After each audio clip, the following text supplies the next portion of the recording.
다 같이 묵도하시겠습니다.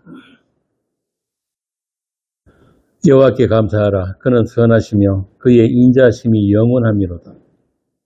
이제 이스라엘은 말하기를 그의 인자하심이 영원하다 할지로다. 이제 아론의 집은 말하기를 그의 인자하심이 영원하다 할지로다. 이제 여호와를 경외하는 자는 말하기를 그의 인자하심이 영원하다 할지로다. 내가 고통 중에 여호와께 부르짖었더니 여호와께서 응답하시고 나를 넓은 곳에 세우셨도다. 여호와는 내 편이시라. 내가 두려워하지 아니하리니 사람이 내게 어찌할까. 여호와께서 내 편이 되사 나를 돕는 자들 중에 계시니 그러므로 나를 미워하는 자들에게 보응하시는 것을 내가 보리로다. 여호와께 피하는 것이 사람을 신뢰하는 것보다 나으며 여호와께 피하는 것이 고관들을 신뢰하는 것보다 나았도다. 문나라가 나를 애워쌌으니 내가 여호와의 이름으로 그들을 끊으리로다. 너는 나를 밀쳐 넘어뜨리려 하였으나 여호와께서는 나를 도우셨도다. 여호와는 나의 능력과 찬송이시요 또 나의 구원이 되셨도다. 아버지 하나님, 주님이 우리의 능력이시고 찬송이시고 우리의 구원이 되셨습니다. 이 주님만 온전히 의존하는 그런 저희들이 되게 하여 주옵소서. 주 예수님 이름으로 기도합니다. 아멘. 하나님의 말씀 보겠습니다. 하나님의 말씀은 요한복음 18장입니다. 요한복음 18장 1절부터 11절까지 한 절씩 교독하겠습니다. 여호와께서 이 말씀을 하시고 제자들과 함께 기드론 시내 건너편으로 나가시니 그곳에 동산이 있는데 제자들과 함께 들어가시니라.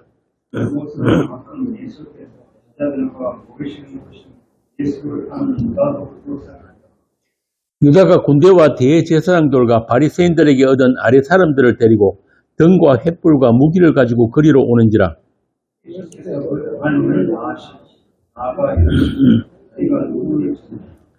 대답하되 나사렛 예수라 하거늘 이르시되 내가 그니라 하시니라. 그를 파는 유다도 그들과 함께 섰더라.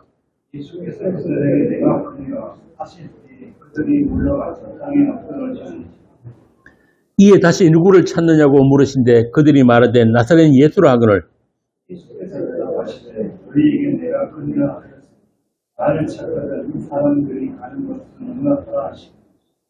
이는 아버지께서 내게 주신 자들 중에서 하나도 잃지 아니하사옵나이다 하신 말씀을 응하게 하려 함이니라.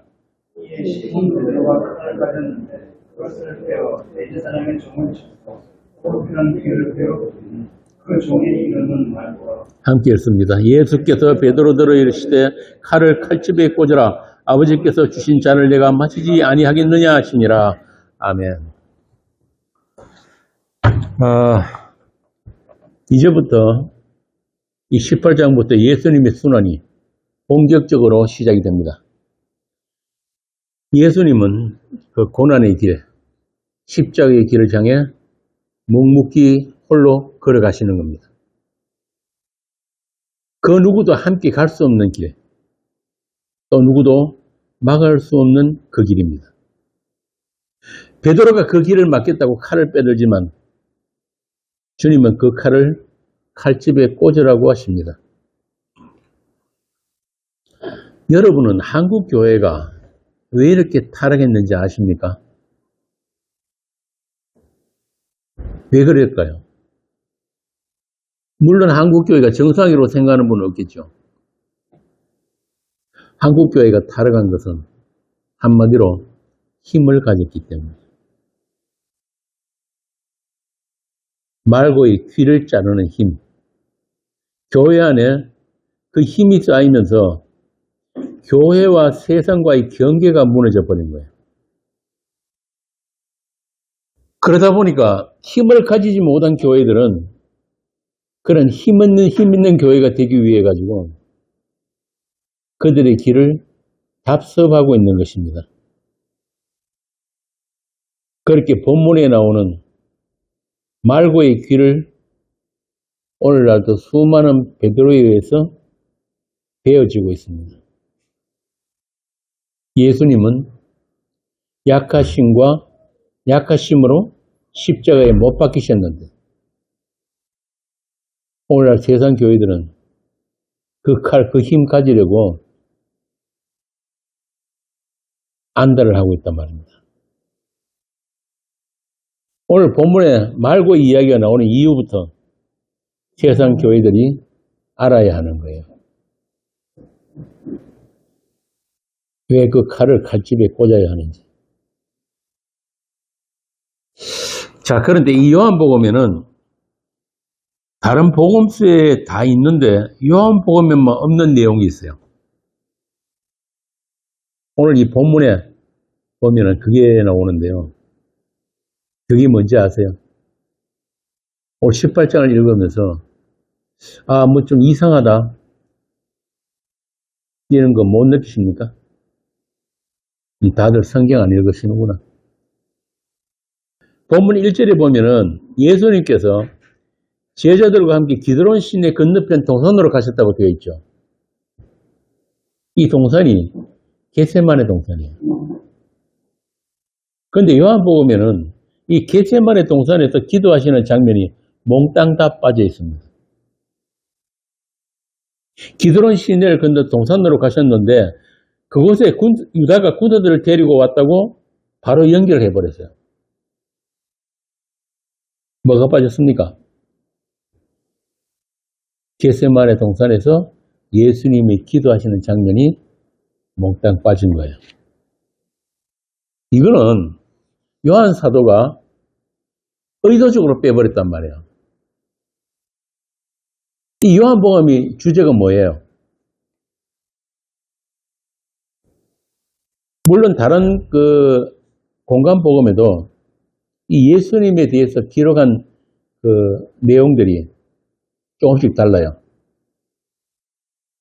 그 각 복음서마다 강조하는 게 다르단 말이에요. 마태복음은 왕으로 오신 예수님, 그리고 마가는 종으로 오신 예수, 누가는 인자로 오신 예수. 그런데 요한은 하나님이신 예수를 강조하다 보니까 예수님의 약한 부분, 그러니까 이 잔을 내게서 옮겨 달라고 하시면서 울면서 기도하시는 그런 예수님의 약하고 아주 인간적인 모습들, 앞으로 감당해야 될 순환과 십자가를 얼마나 힘들어 하시고 고통스러워 하셨는지에 대해서 요한은 아예 통편집을 해버렸단 말이에요. 왜? 이 예수님은, 요한이 이야기하고 싶은 예수님은 하나님이시기 때문에. 제자들에게까지 예수님은 그러셨단 말이에요. 내 마음이 심히 고민하여 죽을 지경이다. 여러분 한번 생각해 보세요. 세상 인간들도 자기 죽음 앞에서 당당하게 죽음을 맞는 사람들이 많은데 예수님은 너무도 나약한 모습을 보여주고 있단 말이에요. 물론 예수님의 죽음은 인간들이 그런 일반적인 죽음과는 다릅니다. 다른 죽음이에요. 여러분 아시는 폴리카프 같은 사람들은 순교할 때 어떻게 합니까? 묶여가지고 빨리 불 붙여라. 빨리 불 붙여라. 얼마나 멋있어요. 그런데 예수님은 다른 복음서에 보면은 아버지한테 기도하면서 이렇게 이야기했어요. 아버지, 아버지께서는 모든 것이 가능하시오니 이 잔을 내게서 옮기시옵소서. 이 십자가 좀 피하게 달라는 거예요. 그리고는 나의 원대로 마옵시고 아버지의 원대로 하옵소서 이렇게 하시거든요. 이에 대한 답이 20장 31절에 나와요. 이제 한번 읽어보세요. 20장 31절. 오직 이것을 기록하는 너희로 예수께서 하나님의 아들 그리스도이심을 믿게 하려 하니 또 너희로 믿고 그 이름을 믿고 생명을 얻게 하려 함이니라. 분명하죠. 뭐라고? 이 예수가 뭐라고? 하나님의 아들. 요한은 예수가 하나님의 아들이며 그리스도라는 것을 분명히 밝히고 우리가 그를 믿어서 어떻게 구원 얻는지를 보여주는 것이 요한복음의 기록 목적이에요. 그래서 하나님이신 그분을 증거하는 것이 요한 목적의 기록 목적이다 보니까 예수님이 인간으로서 약한 부분을 일부러 빼버린 거야. 하늘로부터 오신 그분이 홀로 어떤 일을 하셨고 또 그 대척점에 있는 세상은 얼마나 악하고 추하고 구원 불가능인가를 이 땅에 오신 하나님을 살해하는 것으로 이제 그 심판이 확정되어 버렸다 이 말입니다. 제가 여러 번 말씀드렸지만은 이 요한복음은 하늘과 땅의 경계를 분명히 드러낸다 그랬죠. 하늘에서 오신 한 분과 모든 세상, 예수님 한 분과 모든 세상이 어떻게 대결 구조를 보여주는가. 그걸 여실히 보여주는 게 요한복음이에요. 우리가 했던 8장에도 보면은 그게 잘 나타나 있어요. 8장 23절에서 24절 한번 봅시다. 예수께서 이르시되 너희는 아래에서 났고 나는 위에서 났으며 너희는 이 세상에 속하였고 나는 이 세상에 속하지 아니하였느니라. 그러므로 내가 너희에게 말하기를 너희가 너희 죄 가운데서 죽으리라 하였노라. 너희가 만일 내가 그리스도를 믿지 아니하면 너희 죄 가운데서 죽으리라. 너무 좀 심한 말씀을 하시는데 한마디로 하면은 너희들이 하늘과 그러니까 이 세상은 하늘과 닿을 수 있는 어떤 접점, 어떤 통로, 어떤 비상구가 없다는 거죠. 그래서 예수님이 자신을 뭐라고 소개했습니까? 요한복음 보면은 나는 길이요, 나는 길이요. 나로 말하지 않고는 아버지께로 갈 자가 없다. 그리고 하시는 말씀이 나는 생명이다. 이 말은 뒤집으면 뭐가 되는 겁니까? 나 외에는 다 죽은 자다 이 말입니다. 그래서 이 요한복음을 다른 공간복음과 구분한 이유가 바로 이런 것 때문에 그런 거예요. 예수님에 대한 관점이 완전히 틀린단 말이에요. 예수님 한 분 대 전 세상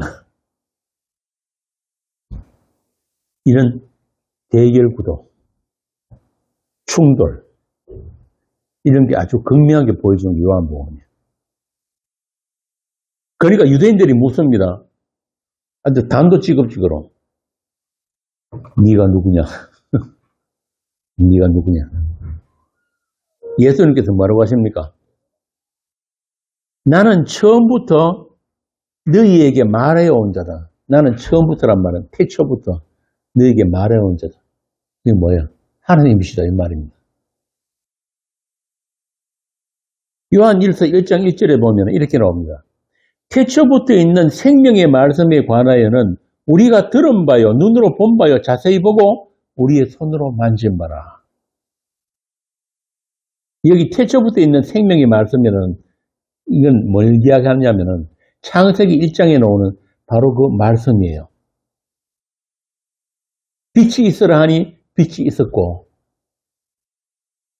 계속해서 나오죠. 하나님이 가라사대 계속 나오잖아요. 하나님의 말씀으로 모든 것을 창조하시는 그 창조 기사, 그 바로 그 말씀이에요. 나는 태초부터 너희에게 말해온 자라. 그 말씀으로 모든 피조물들에게 생명이 주어졌단 말이에요. 그러니까 예수님은 바로 그 창조주 하나님이시다. 그걸 이야기한단 말이에요. 그 창조주 하나님이 지금 이 땅에 오셨다.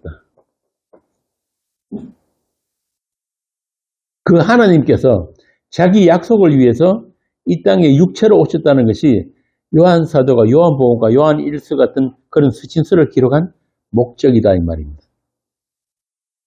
그래서 초대교회부터 문제가 된 그 이단, 영지주의 그들이 예수님의 온전한 사람 대신 예수님이 육체로 오신 것 이걸 부정을 했죠. 그것만 부정하면은 다 깨져 버리니까. 이걸 가현설이라고 하는데, 그래서 요한 1서에서 육체로 오신 예수 그리스도를 시인하는 영마다 하나님께 속한 것이요, 그 예수를 시인하지 아니하는 영마다 하나님께 속한 것이 아니니 이것이 곧 즉 그리스도의 영입니다. 오리라 한 말을 너희가 들었거니와 지금 벌써 세상에 있느니라.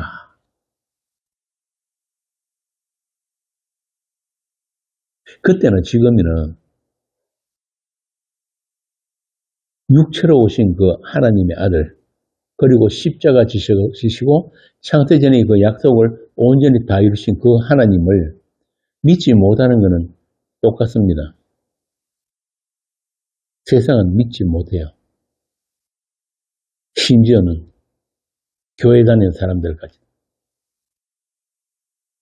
그래서 사도는 진리의 영, 미혹의 영을 딱 구분을 해버립니다. 그걸 너희들은 분별해야 된다. 많은 거짓 선지자가 세상에 나왔다. 참 놀라운 게 말이죠. 이때만 해도 예수님이 십자가 지시고 부활 승천하신 지 얼마 되지 않았는데 벌써 교회에 침투한 거짓 선지자들이 많다 이 말입니다. 이게 세상이에요. 그러니까 이 땅에 육체로 오시고 십자가 지신 그 예수를 주와 그리스도로 믿는다는 것은 한마디로 뭐라는 거예요?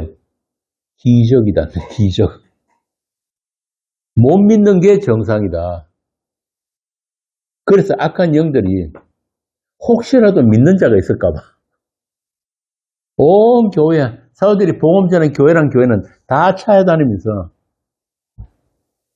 이런 이단 사설을 퍼뜨렸단 말이에요. 그래서 사도가 뭐냐면은 그것들을 분별하는 기준이 뭐냐 하면은 우리의 말을 듣는 것. 우리가 하나님을 대신해서, 주님을 대신해서 너희들에게 기쁜 소식을 전할 텐데 그 복음이, 기쁜 소식이 너희 귀에 들리면은 너희들은 하나님의 사람들이다 이 말이에요. 그러니까 우리의 이 눈과 귀가 얼마나 이게 비정상인지를 알아야 되는 거예요. 우리 이거 전부 다 이거 한국말로 이거 성경이 다 적혀져 있잖아요. 교회에서 설교할 때도 전부 다 한국말로 하죠. 그런데 한번 보세요. 물어보면은 전부 다 들은 말들이 다 달라요. 이거는 뭐냐면은 자기가 듣고 싶은 대로만 듣는 거예요. 보고 싶은 것만 본다니까요. 이게 인간의 한계예요. 그래서 이 말씀을 진리로 들을 수 있는 사람은 누구냐? 진리의 영이 임한 자들만 진리를 보는 거예요. 아무리 복음을 정직하게 올바르게 전해도 그 복음을 전하는 그 안에 있는 그 내용들, 그것을 진리로 듣는 것은 진리의 영이 있어야 되는 거예요. 아무리 열심히 공부하고 성경을 백독을 해도 안 된단 말이에요. 이 성경을 그리스도와 십자가로 읽을 수 있는 사람은 성령이 다스리는 사람들만 할 수 있다. 그러니까 하나님께 속하지 않은 자들, 거짓 선지자들, 그들은 우리의 말을 듣지 않는다. 사도의 말을 듣지 않는다. 오늘도 똑같습니다. 멀쩡한 사람도 십자가 복음 이야기 나오면 돌변하잖아요. 정익사님 맞죠? 심지어 김성수 설교를 한 10년째 모여서 듣고 있는 사람들, 그들까지도 십자가 복음 이야기하면은 바로 이빨 드러내고 듣기 싫다고 귀를 틀어막더라고. 참 신기하단 말이에요. 그럼 그들은 10년 동안 김성수 목사한테 뭘 들었다는 이야기예요? 자기 듣고 싶은 것만 들어. 그럼 그들에게 김성수가 전한 복음은 대체 뭐냔 말이에요. 응? 다들 자기를 증명하고 자기 가치 높이기를 위해서 학습한 거잖아요. 그렇게 자기 지식으로 챙겨 가졌을 뿐이지 그것으로 십자가 지신 예수님과 어떤 관계도 가질 수가 없었더라. 안 되더라는 거예요. 김성수의 예수가 나의 주님이 되는 것은 김성수를 아무리 학습하고 설교 수백 편을 듣고 백두산 올라가 500번 다 듣고 내려와도 안 되더란 말이에요. 그럼 이게 뭘로 가능한가? 오직 성령으로. 오직 성령이 아니면은 어느 누구도 예수를 주시라 할 수 없다. 안 된단 말이에요. 그럼 설교자는 뭐냐? 그 예수를 가리키는 손가락일 뿐이에요. 그 손가락 아무리 빨아봤자 진리 안 나온단 말이에요. 예수 안 나온단 말이에요.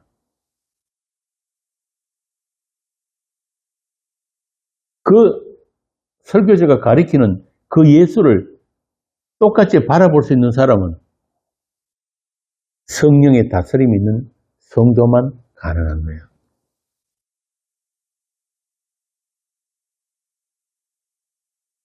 제가 보기에는 한국이 낳은 가장 훌륭한 설교자인데, 김성수 목사가. 그가 전한 복음을,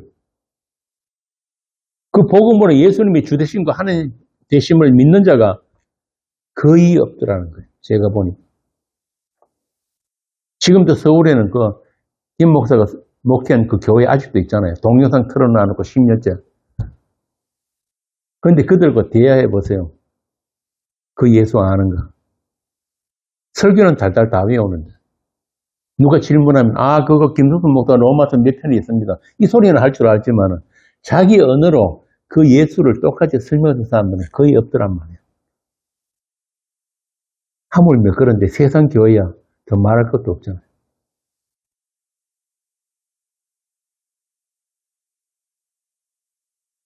그래서 바울 사도도 고린도전서에서 성령의 은사에 대해서 설명을 하면서 이렇게 이야기를 합니다. 그러므로 내가 너희에게 말하노니 하나님의 영으로 말하는 자는, 그러니까 이 말은 하나님께 속한 자는 누구든지 예수를 저주할 자라 하지 아니하고, 이 저주가 나와요. 이 말은 하나님의 영으로 하지 않는 자는 전부 다 예수를 저주할 자라고 볼 수밖에 없다, 이 말인 거예요. 그러니까 십자가 지신 그 예수는 하나님도 아니고 그리스도도 아니다. 그러니까 그 예수는 하나님께 저주받은 범죄자일 뿐이다. 이게 보통 사람들이 보는 시각이란 말이에요. 구약이 나오거든요. 나무에 달린 자마다 저주 아래 있다. 그러니까 초대교회 때도 쫙 나누어진 거예요. 각 교회 다니면서 다른 복음 전하고 했던 그 거짓 선지자들, 그들이 그랬단 말이에요. 그 예수, 십자가에 달린 예수는 너희들 구원 못해. 성경이 나와 있잖아. 나무에 달린 자마다 하나님이 저주 아래 있다고. 저주받은 것 뿐이야. 그러니까 그 예수 믿으면 안 돼. 그럼 뭘 믿어야 돼? 그 예수는 가짜고 그리스도 믿어야 돼. 많이 들어봤죠, 그런 말. 이런 게 악한 영들의 미혹이에요. 얼마 전까지 유행하던 그 원어파들, 그런 소리 하잖아요. 똑같은 이야기. 육체로 오신 예수 믿으면 안 되고 그리스도 믿어야 돼. 그러니까 그 예수는 죽여야 돼. 가짜니까. 그 예수 죽여야 그리스도라는 진리를 깨닫게 된다. 지금도 이렇게 떠드는 사람들 많단 말이에요. 그러니까 김성수 목사 후반기 설교 제대로 못 들은 사람들은 이 김성수가 그렇게 이야기한 줄 안다니까. 그거 아니거든요. 그러면서 하는 말이, 말씀을 원어대로 열심히 찾고 공부해가지고 깨달으면은, 여기 이게 중요한 거예요. 깨닫는다. 깨달으면은 그리스도가 된다. 참 솔깃한 얘기죠. 이런 게 뭐냐면은 적 그리스도이고 미혹의 영이에요. 내가 공부하고 기도하고 참선하고 명상하고 그래서 깨달아가지고 그렇게 내가 나의 한계를 스스로 극복하는 것. 이거는 불교입니다. 불교. 기독교 아니에요. 복음 아니란 말이에요. 누구나 하나님처럼 될 수 있는 가능성이 있는데 그걸 잘 개발만 하면은 성부라고 붙여댄다. 이게 뭐냐면 모든 인간 안에 감추어져 있는 하나님처럼의 그 선악과 DNA예요. 마귀는 누구보다 우리를 잘 알기 때문에 어떻게 해서든지 주 예수 그리스도의 그 영광의 복음의 광채, 그 십자가의 다 이루심을 가리고 왜곡하고 파묻어 버리려고 온갖 술수를 다 쓰는 거예요. 세상 끝날까지.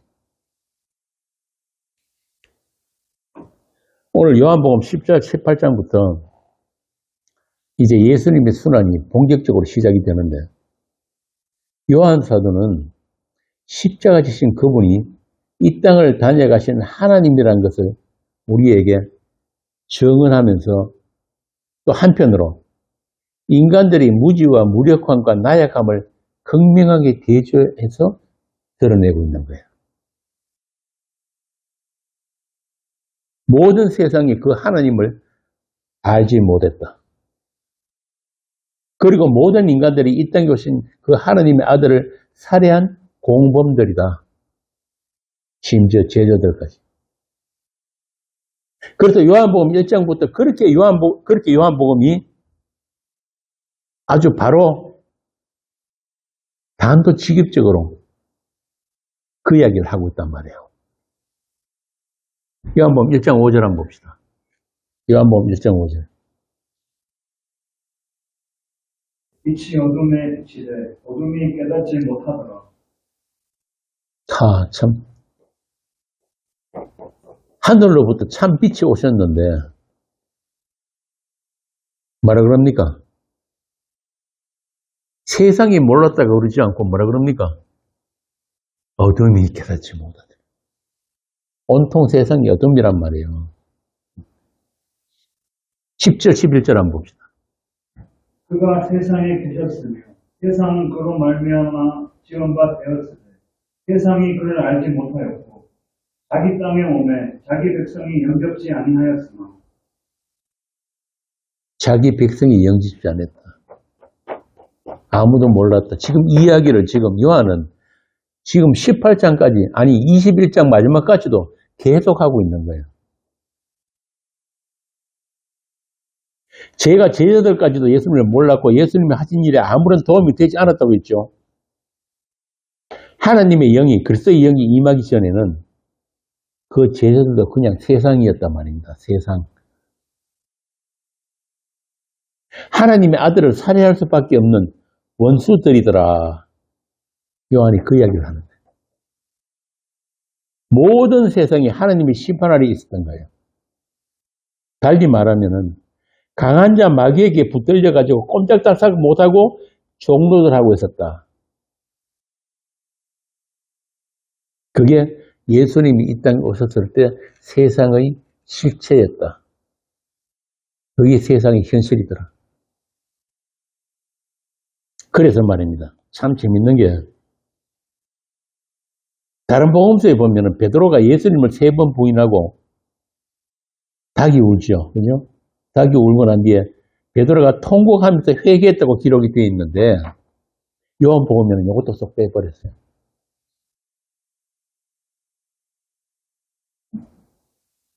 그거 베드로의 진짜 회개 아니란 거예요. 그런 게 우리가 지난 시간에 했던 양심이란 말입니다. 양심. 우리 고린전서 할 때 했죠. 양심. 그럼 진짜 회개는 뭐예요? 진짜 회개는 주님의 강권하심으로 우리가 가던 그 길에서 유턴하는 거예요. 유턴.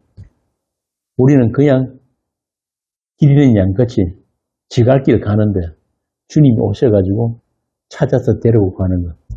이걸 회개라고 한단 말입니다. 우리가 스스로 발길을 돌리는 게 아니에요. 멸망의 길로 달려가던 죄인이 주님의 찾으심에 의해서 그 인생의 방향성이 180도 바뀌는 것을 회개라고 합니다. 누가복음에 잘 나오잖아요. 회개에서 예수님 뭐라고 설명을 하십니까? 몇 가지 비유를 들지요. 잃어버린 드라크마. 그런데 주인이 그 드라크마를 찾으려고 등불 들고 막 헤매 찾잖아요. 그 드라크마가 동전이 주인 찾아가는 법이요. 또 길 잃은 양. 길 잃은 양은 눈이 나빠가지고 길 한번 잘못 들면은 그냥 계속 가는 거예요. 그러면 어떻게 합니까? 목자가 와가지고 길 잃어버린 양을 찾는단 말이에요. 100마리 양 중 99마리 양 놔두고 한 마리 잃어버린 양 찾는 거. 이걸 회개라고 하는 거예요. 또 하나의 비유는 뭐예요? 탕자의 비유. 그죠? 일부러 아버지가 탕자가 원하는 거 유선 줘가 보낸다니까요. 그러고는 기다리는 거예요. 그래서 때가 되면은 그 탕자가 그 아버지를 기억하고 돌아오게 되는 거예요. 반드시. 하나님의 사람은 그걸 회개라고 하는 거예요. 나가서 세상 돼지우리에서 한번 살아보라는 거예요. 계암 열매 그거 다툼하면서 그렇게 때로는 하나님의 사람들을 내어버려 두시기도 하는 거예요. 그게 회개의 시작이란 말이에요. 이렇게 회개는 우리가 스스로 할 수 있는 회개가 아니에요.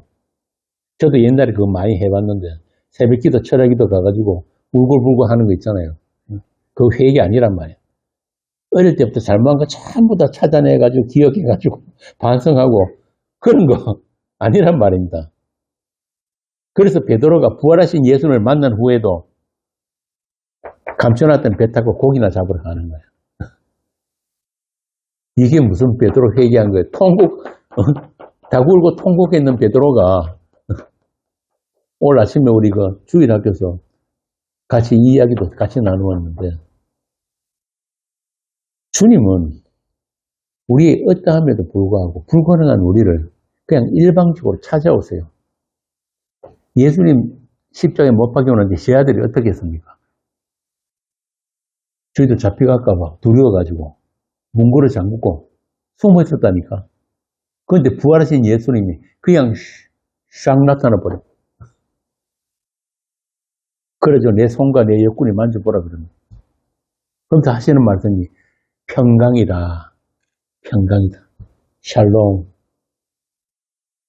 이게 가장 큰 선물이란 말이에요. 그 평강이 어떻게 주어집니까?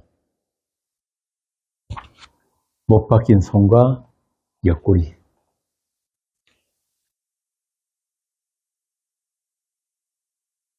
자, 그래서 이런 일방적인 주님의 찾으심, 붙드시고 인도하심, 이때어서 데리고 가심, 이거 아니면 우리는 안 되는 거예요. 21장에 그 이야기 나오잖아요.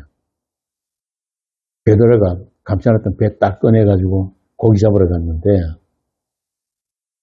시몬 베드로가 나는 물고기 잡으러 가노라 하니 그들이 우리도 함께 가겠다고 나가서 배에 올라서나 그날 밤에 아무것도 잡지 못하였더니 베드로만 그런 게 아니고 다른 제 아들도 먹고 살아야 되니까 또 고기 잡으러 간 거예요.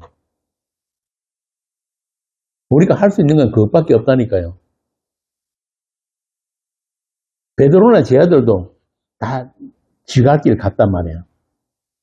그래서 요한복음 제일 마지막에 보면 이렇게 끝이 납니다.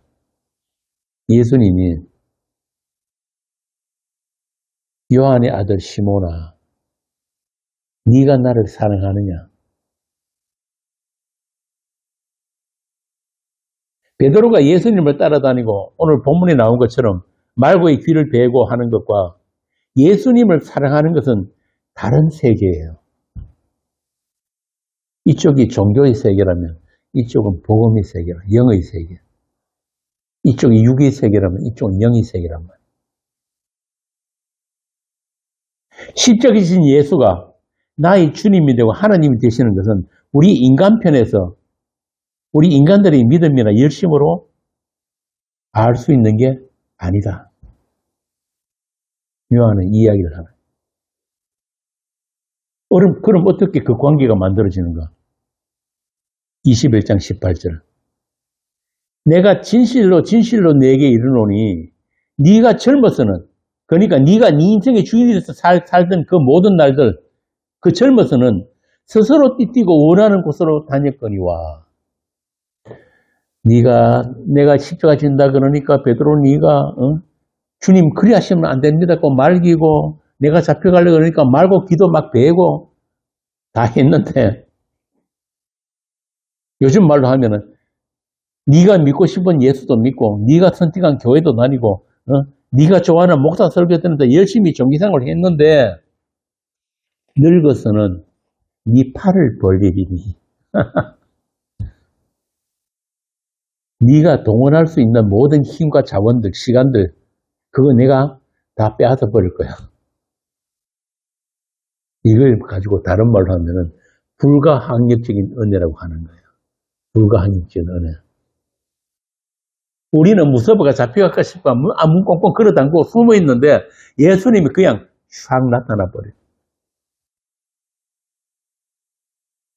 남이 니한테 띠띠우고, 그러니까 외부에서 우리 믿음 말고, 이건 믿음 아니니까 외부에서 주어지는 믿음으로 우리를 꽁꽁 묶어가지고 원하지 않는 곳으로 데려가리라.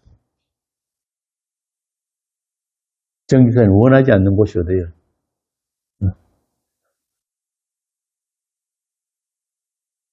모든 인간은 자기 존재를 의식하면서 살죠. 우리 일생이 나라는 존재를 증명하기 위해서 시간을 다 허비하고 사는 거예요.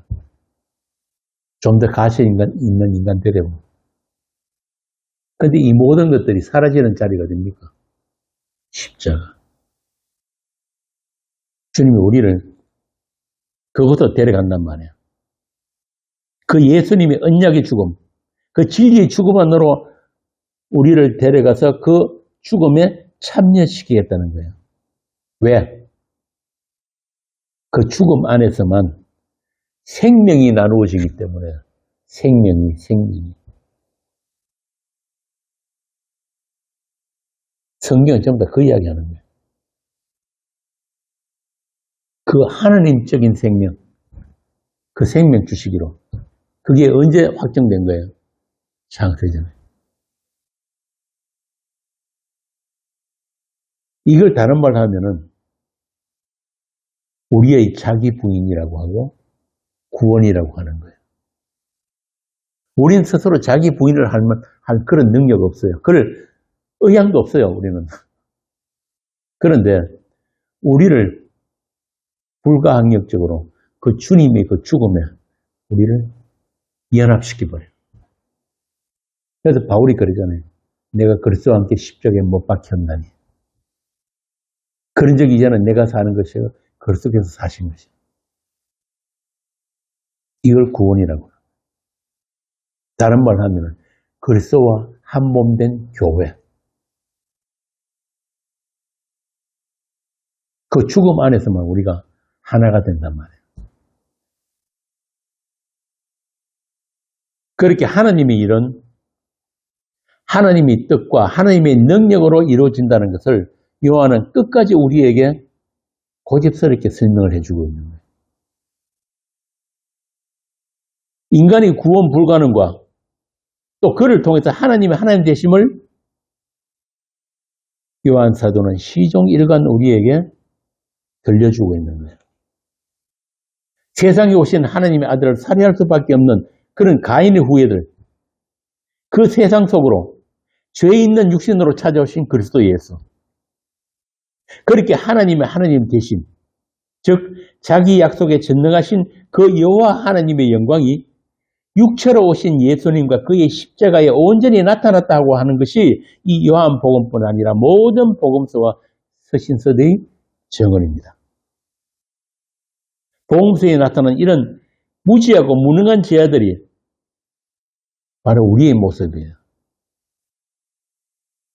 이 제자들이 우리의 그 역할을 보여줬단 말이에요.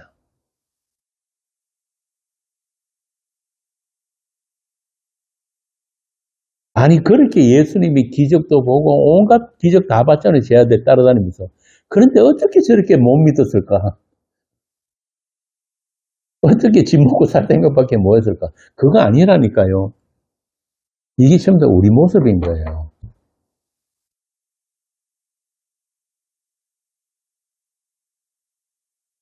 그런 우리를 오직 주님의 약속대로 주님의 긍휼하심으로 우리를 사랑하시되 끝까지 사랑하신 것이 오늘 저와 여러분의 구원인 거예요. 전혀 사랑받을 만한 구석이 없는데 이 제자들처럼. 그런데도 불구하고 예수님이 미리 약속을 하셨단 말이에요. 우리를 사랑하시되 끝까지 사랑하셨습니다. 이거 아니면 우리는 어떤 희망도 없어요. 그래서 그 사랑 모르면은, 그 사랑이 아니면은 아무것도 아니라고 한 거예요. 그 죽음 같은 사랑이 먼저 우리에게 부어졌기 때문에 저와 여러분이 그 하나님을, 그 태초의 생명의 말씀을 보게 되었고 듣게 되었고 손으로 만지게 된 것입니다.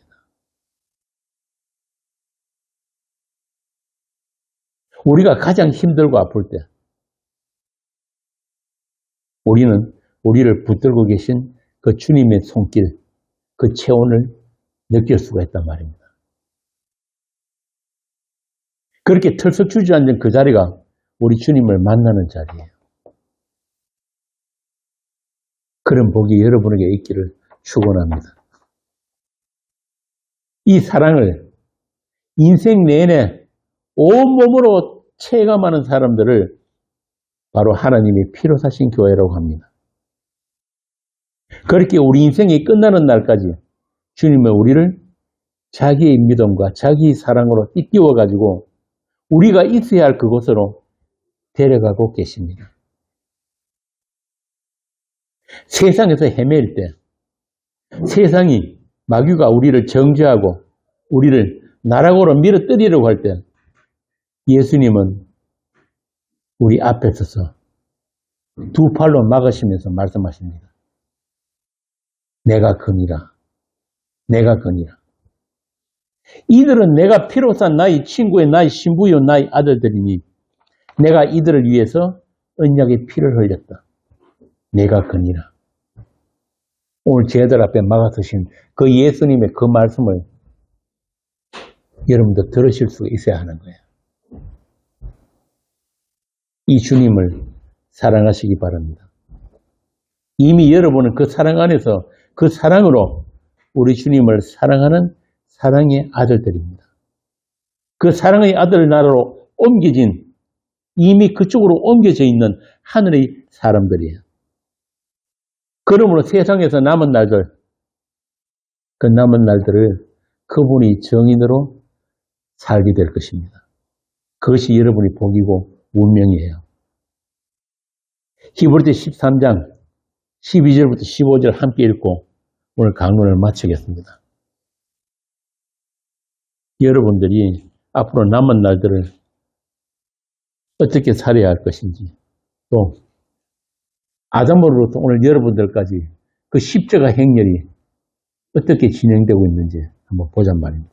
히브리서 13장 12절부터 15절 같이 읽습니다. 그러므로 예수도 자기 피로써 백성을 거룩하게 하려고 성문 밖에서 고난을 받으셨느니라. 그런즉 우리도 그의 치욕을 짊어지고 영문 밖으로 그에게 나아가자. 우리가 여기에는 영구한 도성이 없으므로 장차 올 것을 찾나니 그러므로 우리는 예수로 말미암아 항상 찬송의 제사를 하나님께 드리자. 이는 그 이름을 증언하는 입술의 열매입니다. 기도하겠습니다. 우리 옆에 계시고 우리 안에 계시며 영원토록 우리와 함께 하시는 우리 주님의 은혜를 찬송합니다. 아무것도 아닌 우리를, 없으면 우리를 죽기까지 사랑하신 그 사랑 때문에 오늘 우리가 이 자리에 모였습니다. 그 사랑을 더 크게 알고 더 깊이 알고 더 높게 알게 하시고 그 사랑을 나눌 때 주님의 영광이 우리와 함께하여 주옵소서. 우리 인생의 남은 날들이 그 은혜의 영광으로 충만해져서 세상을 향해 십자가 지신 예수님의 주되심을 담대히 증언할 수 있는 그런 그리스도의 사신들이 다 되게 하옵소서. 주 예수 그리스도의 이름으로 기도합니다. 아멘.